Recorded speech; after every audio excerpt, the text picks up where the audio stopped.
7 juin 2023, il est 12h30 partout en Côte d'Ivoire. Merci de suivre l'édition de la mi-journée sur la chaîne la plus proche des populations, RTI 2. Et au sommaire, sachant que ce jour marque le début des épreuves orales et pratiques du brevet d'études du premier cycle BEPC sur l'étendue du territoire national. Le puant de Chenou au Rwanda, contre toute attente, il n'aura pas de procès devant le tribunal de la haie sur le génocide rwandais pour Félicien Kabuga pour trouble mental. Encore merci à vous de votre fidélité. Autant d'informations sur RTI 2.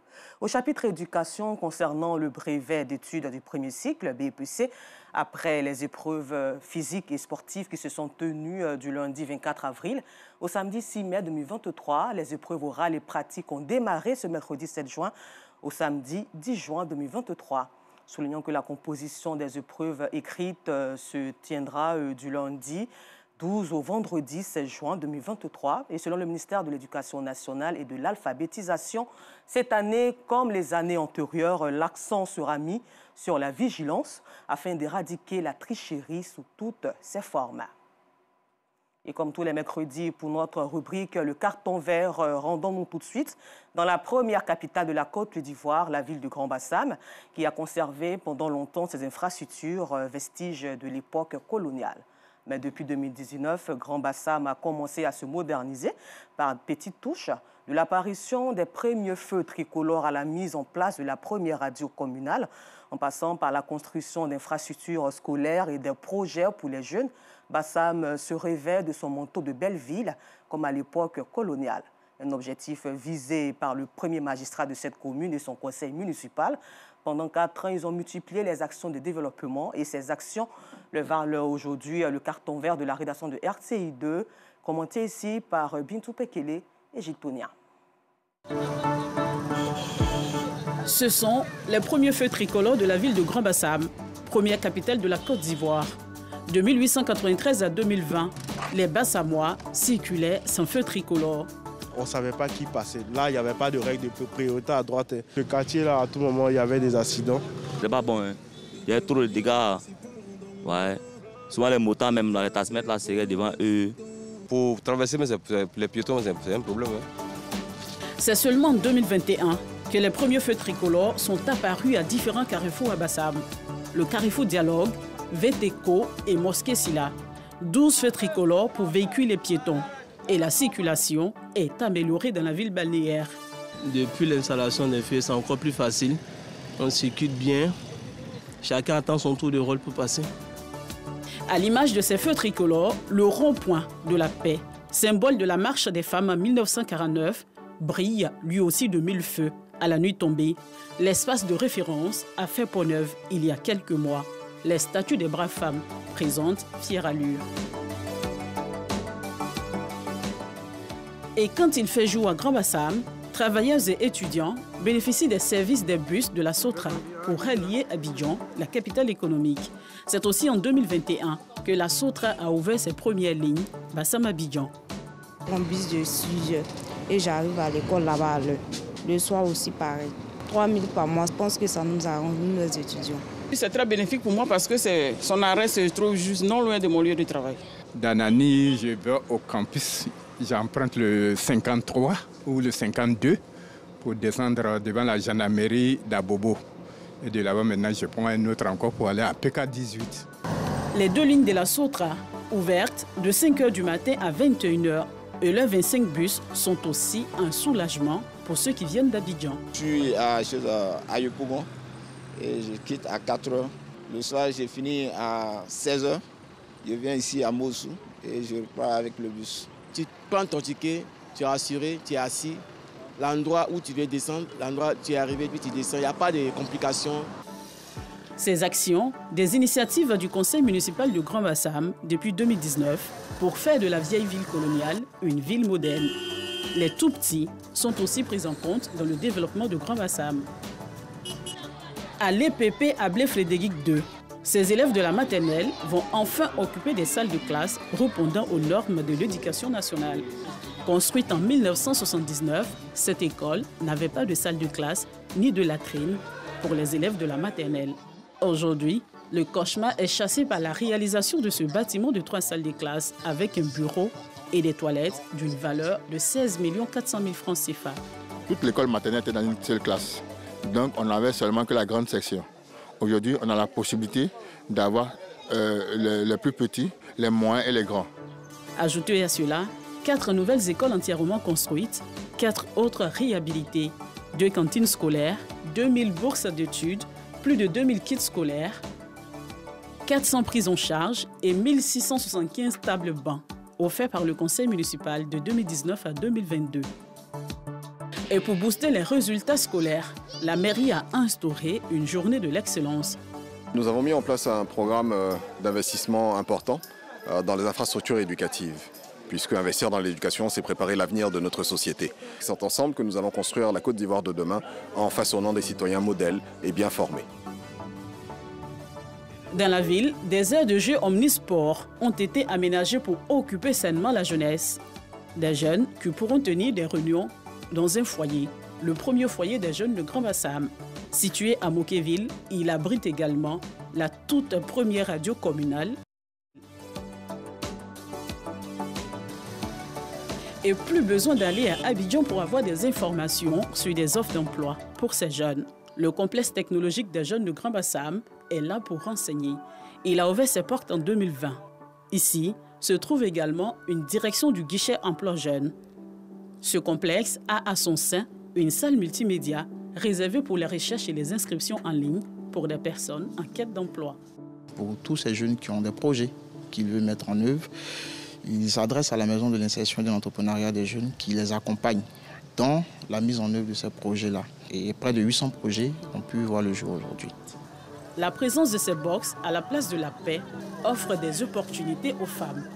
Elles ont développé des business qui permettent aux populations de manger à leur faim. Moi, je partais au fond là-bas pour prendre la nourriture. Maintenant, dès qu'on arrive, il y a un peu de tout, ça nous fait. Depuis 2004, je suis ici. Ça fait 19 ans que je suis là. On ne me voyait pas. Maintenant, c'est plus propre. On me voit. Maintenant, on voit passer, ça attire. Donc, ça fait que les gens viennent à tout moment pour manger. Nous sommes là à 6h jusqu'à 19h, 20h. Nous sommes là. On remercie vraiment le maire. Depuis 2019, le développement de Grand Bassam est à l'image des grands chantiers du pays. Visiteurs et Bassamois découvrent au fil des jours toutes les actions menées par la mairie pour leur bien-être. Bassam a donné journée, nous-mêmes ça nous plaît. On est le fils de Bassam. Donc aujourd'hui, quand on voit Bassam comme ça nous plaît. Et pour le maire Jean Loumoulou, développer Grand Bassam est une obligation. La ville de Grand Bassam est une vieille ville, c'est la première commune de Côte d'Ivoire, il faut s'en souvenir, la première capitale de notre pays. Et cette ville a grand besoin d'investissement, a besoin d'être transformée. Et cela est une œuvre de longue haleine. Et Grand Bassam change, Grand Bassam se modernise. Par petites touches, progressivement, nous améliorons les conditions de vie de nos populations et cette dynamique va se poursuivre. Grand Bassam a vu sa population tripler en 12 ans. De 40 000 personnes en 2010, cette population est passée à 124 000 en 2022. Malgré tous ces efforts, des challenges restent à relever. Le bilan est globalement positif. En 4 années, nous avons réussi à transformer la ville de Grand Bassam. Beaucoup reste à faire, les attentes des populations sont nombreuses et nous sommes mobilisés pour pouvoir continuer ce travail de qualité qui a démarré avec le conseil municipal. En attendant, Bassam rajeunit tout doucement et fait peau neuve. Jean Loumoulou et son équipe glanent des lauriers. Et le plus récent de ces lauriers est le 2e prix de la commune la plus propre de la Côte d'Ivoire, un prix décerné par le Premier ministre Patrick Hachi. Autorités coutumières, guides religieux, associations et opérateurs économiques se joignent à cet élan de solidarité pour tirer Grand Bassam vers le haut et consolider les efforts de développement. Et Grand Bassam multiplie les rendez-vous du vivre ensemble et de la cohésion sociale. Après le festival de grillades, le FEMIA, c'est au tour de Fashion Day de poser pour la 2e fois ses valises dans la ville de Grand Bassam. Aujourd'hui, Bassam revêt son manteau de belle ville comme à l'époque coloniale. Et il fait beau vivre dans la ville historique, c'est irréfutable. C'est pourquoi la rédaction de RTI2 attribue un double carton vert à Jean Loumoulou, maire de Grand Bassam depuis 2019. Carton vert également au conseil municipal qui soutient la vision du maire.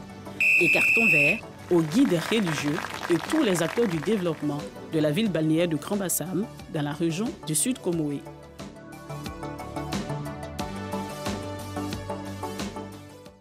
Des initiatives encouragées pour le bien-être et l'épanouissement des populations. Retour à Abidjan du côté de la commune Nzassa au-delà de la Passion. Pour le métier de couturier, certains maîtres des ateliers de couture dans la commune de Treichville ambitionnent faire des apprentis des modélistes de référence. Une initiative qui ne laisse pas les bénéficiaires indifférents, comme nous l'explique ici Clément Boko. Ali Doufofana, spécialiste des coutures hommes et femmes, fait partie des modélistes ambitieux. Une fois à son atelier dans la commune de Treichville, donne des consignes aux apprentis avant de se mettre au travail. Sa passion, former des jeunes capables de s'affirmer sur le plan national et international. Mon ambition, c'est de former assez de jeunes, beaucoup de jeunes. Comme le président Alassane Ouattara a dit que c'est l'année de la jeunesse. Voilà, chacun doit contribuer à sa manière. Puis demain, ils puissent travailler à leur compte. Il partage cette passion avec Aboubakar Touré, lui aussi couturier. Les jeunes couturiers qui travaillent sous sa coupole apprennent tous les secrets de la haute couture masculine, et ce, avec dextérité. Les jeunes pousses Mohamed Sissé et Moussa Balo disent beaucoup apprendre de leurs maîtres et muses. Je suis un étudiant à l'université Félix Boigny d'Abidjan. Et à côté de mes activités de l'école, je fais la couture comme un métier. Je suis vraiment un passionné de la mode. En dehors de la formation, il nous donne des valeurs très humaines. Avec lui, j'apprends mieux et vite. Mon patron, c'est quelqu'un de permettre aux jeunes d'apprendre et d'avancer vite dans la vie. Je vais grand dans la couture et célèbre que tout le monde parle de moi. Aujourd'hui, la couture occupe une place importante au sein de la société.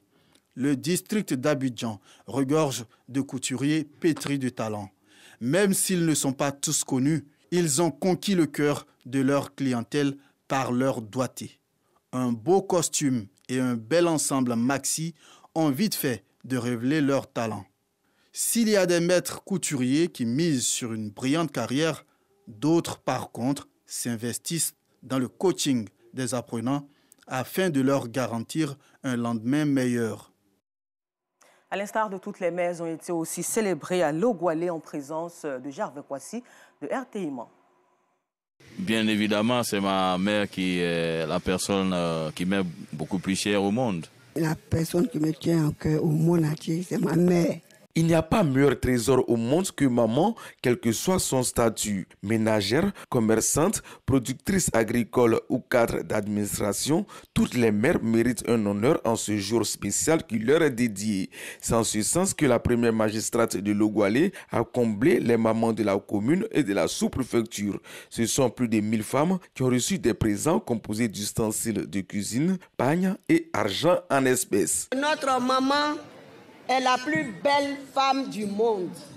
On peut grandir et même vieillir, mais pour sa maman, on est toujours un enfant.